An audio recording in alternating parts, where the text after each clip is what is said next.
I didn't tell anyone I inherited my husband's ranch when my son got married, not because I was ashamed, not because it was small, but because I wanted to see who they truly were before money changed everything.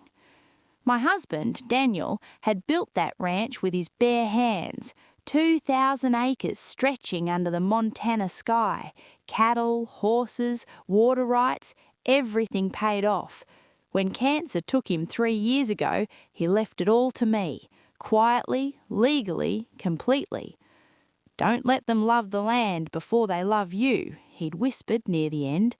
So I stayed silent. When my son, Ethan, announced his engagement to Lily, I was happy, truly happy. Ethan was my only child. I raised him with Daniel on that ranch, teaching him honesty, hard work, kindness, or at least I thought I did. The wedding planning began almost immediately. Lily's parents were impressive in their own minds, big voices, bigger opinions. They talked endlessly about venues, guest lists, appearances. Lily herself was sweet at first, polite smiles, careful words, but I noticed something early on. Every conversation drifted toward money. "So, Margaret," Lily's mother asked one afternoon over coffee, glancing around my modest house, "what do you do now? I mean, since Daniel passed?" "I manage," I said softly. She smiled in a way that didn't reach her eyes. "That's nice." When they asked about contributions to the wedding, I said I could help a little, not much. That was the moment the air changed. Suddenly, I was no longer consulted, only informed. Decisions were made without me. When I offered ideas, they were brushed aside. "It's very rustic," Lily said once, wrinkling her nose when I suggested a barn-style venue. "We're going for something more elegant." Rustic. That word hurt more than it should have. Ethan grew distant too, busy, always tired.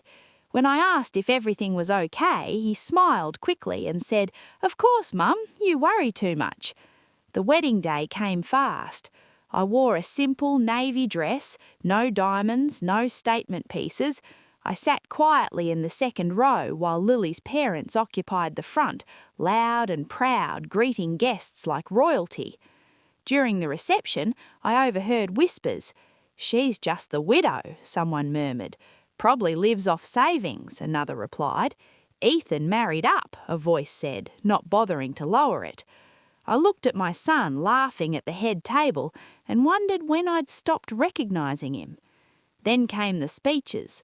Lily's father stood first, boasting about their generosity, their contributions, their support for the young couple's bright future.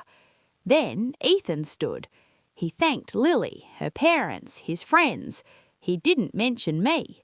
Not once. I clapped anyway. My hands trembled, but I clapped. After dinner, Lily approached me, champagne in hand. "We're planning to move closer to my parents," she said casually. "It'll be easier, you understand." I nodded. "Of course." "And we'll be very busy," she added, "so visits might be limited." That night I went home alone. I stood on my porch, the same porch Daniel had repaired himself, listening to the wind move through the trees. The ranch was quiet, peaceful. For the first time, I wondered if silence had been a mistake. 2 weeks later, Ethan called. "Mum," he said carefully, "Lily and I are looking at buying a house. Things are expensive." I waited. "We were hoping," he continued, "you might be able to help. Maybe sell something? Downsize?" Downsize. I asked gently, "Why?" There was a pause. Then his voice hardened slightly. "Well, you don't really need all that space, and Lily's parents think it's time we start building real stability." Real stability. I told him I'd think about it. The next day, Lily's mother called. She didn't bother with pleasantries. "Margaret," she said, "Ethan deserves better than struggling because of sentimentality. If you love your son, you'll do the right thing." The right thing. I hung up without replying. That evening, I drove out to the far fence line of the ranch where Daniel and I used to watch the sun go down. I remembered his words, his warning, his trust in me. And that's when I received an email from a lawyer, one I didn't recognise. The subject line made my stomach drop. Regarding transfer of assets. I hadn't authorised anything. I opened it with shaking hands and realised someone had already made plans for what they thought I didn't own. That was the moment I understood. Not telling them about the ranch hadn't protected me, it had exposed them. And what I discovered next would change my relationship with my son forever.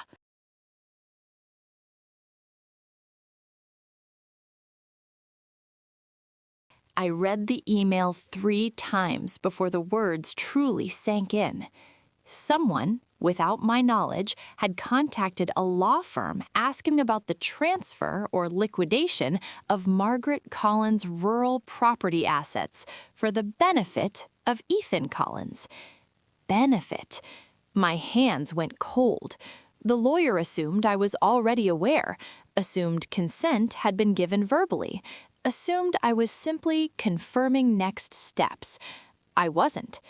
I drove straight into town the next morning. The same lawyer sat across from me, flipping through papers, calm and professional, until I told him the truth. I never authorized this, I said. He froze. Then, he said slowly, someone misrepresented your intentions. Who? I asked, though I already knew. He slid a business card across the desk. Lily's father. I left his office feeling something I hadn't felt since Daniel died. Betrayal sharp enough to cut through grief. That evening, Ethan came by unannounced. He didn't hug me. He didn't sit down. Why did the lawyer call Lily's dad? He asked, irritation already in his voice. I looked at my son, the boy who once cried when a calf was born too small, who learned to ride before he could drive, and I saw a stranger. I think the better question, I said quietly, is why your father-in-law called a lawyer about property that isn't his. Ethan sighed, running a hand through his hair. Mom, you're overreacting. Lily's parents were just helping. We assumed you'd be fine with it. Assumed? You assumed I'd sell my home, the land your father built. He frowned. It's not like you told us it mattered that much. That sentence broke something inside me. Before I could respond, Lily stepped out of the truck. She hadn't even bothered to wait in the car. We need to be realistic. That ranch is wasted on one person. It could fund our future. Our future? I looked from her to Ethan. Did you know they contacted a lawyer? Ethan hesitated. That was all the answer I needed. They were just exploring options, he said finally. Mom, you always taught me to think ahead. I laughed then, a soft, broken sound that surprised even me. I taught you to ask, not to take. Lily's expression hardened. You're being selfish. Selfish? The woman who had spent 30 years cooking, cleaning, supporting, sacrificing, now selfish for wanting to keep her own home? Let's be clear, I said calmly. I am not selling anything. Ethan's jaw tightened. So you'd rather see us struggle? Struggle? I asked. You both earn more than I ever did. Lily scoffed. That's not the point. No, I said calmly. The point is control. They left angry. Days passed without a call. Then the rumors started. Family friends stopped responding to messages. Church invitations disappeared. Someone told me Lily had been saying I was confused, emotional, not handling widowhood well. Then came the worst blow. I received a certified letter, a petition. They were requesting a mental competency evaluation. My own son had signed it. I sat at the kitchen table for hours, staring at his name on that paper, remembering the first time I held him, swaddled and warm, promising I would always protect him.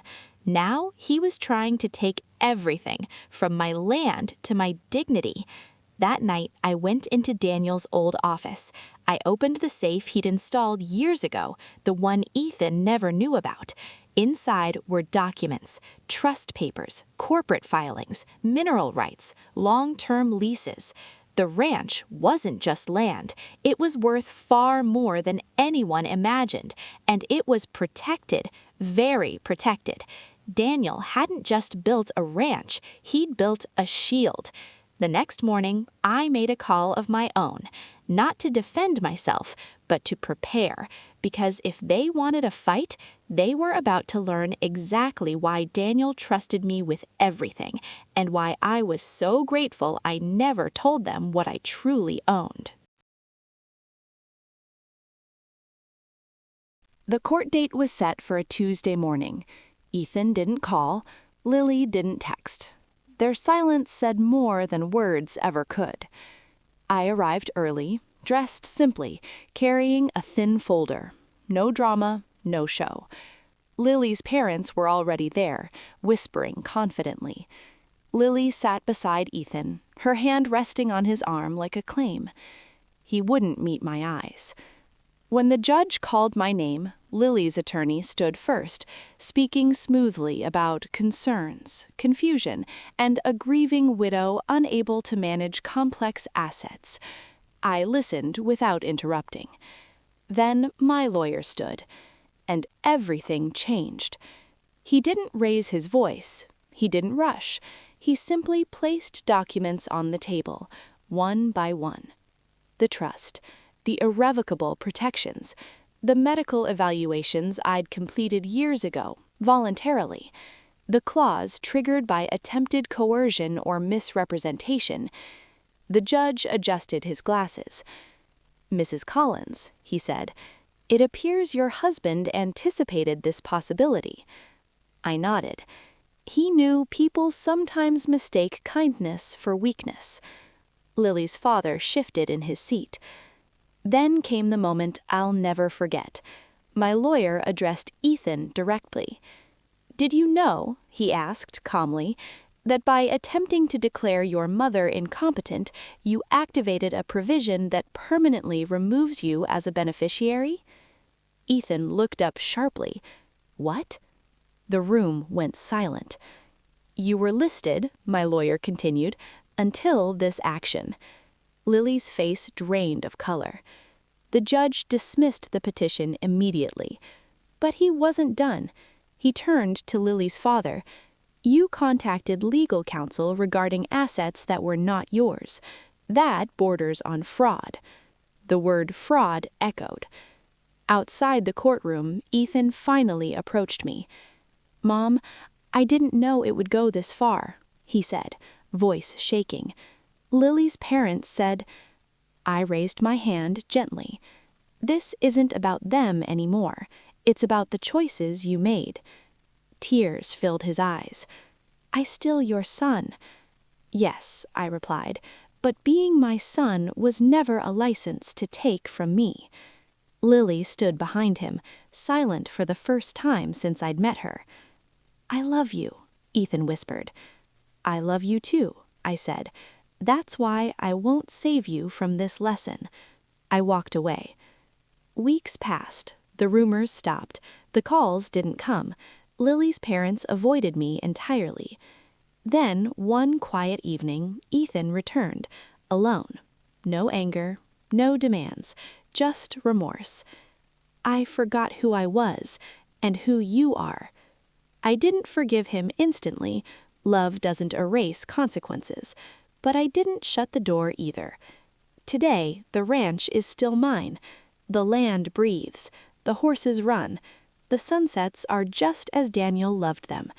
And I finally understand why he made me promise silence. Because money doesn't reveal character. Pressure does. And thank God I didn't tell them what I inherited until it was too late for them to take it.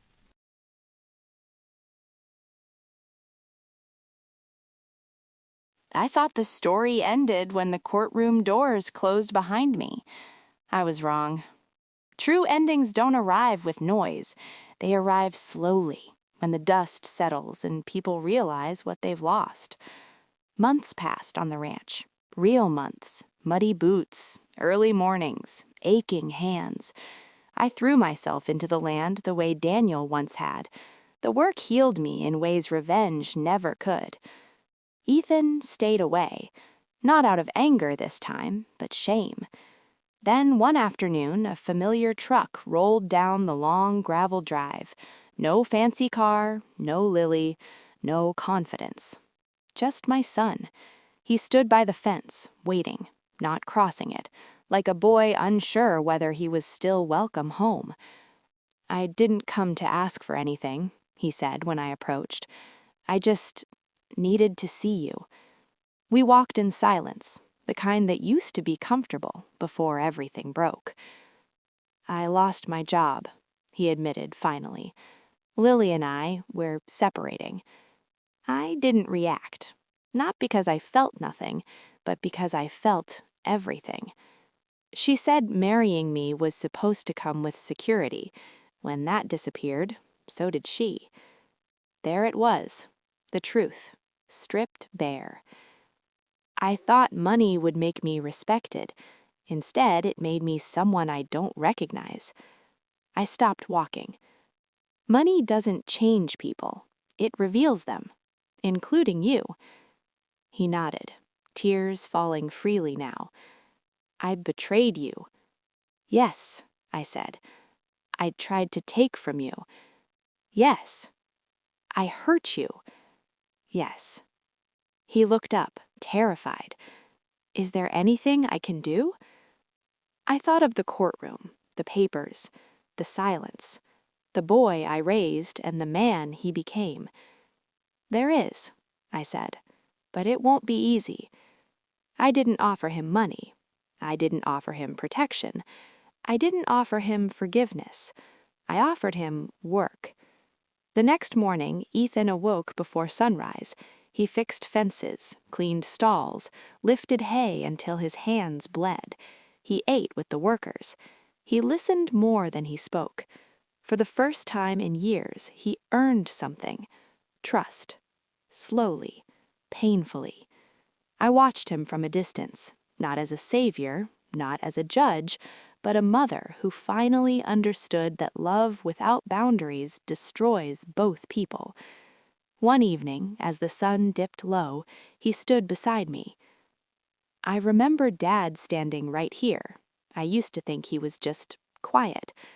I smiled faintly. He was listening. Ethan swallowed. "I wish I had listened sooner." "So do most people," I replied. I never added him back to the trust, not because I hated him, but because legacy isn't inherited by blood alone. It's inherited by character. Today, the ranch thrives, not because of wealth, but because of honesty. And somewhere along the way, my son began to heal too. Not entitled, not owed, just human. And when people ask why I never told anyone what I inherited, I simply say, because the land didn't need defending. I did. And in the end, I finally chose myself.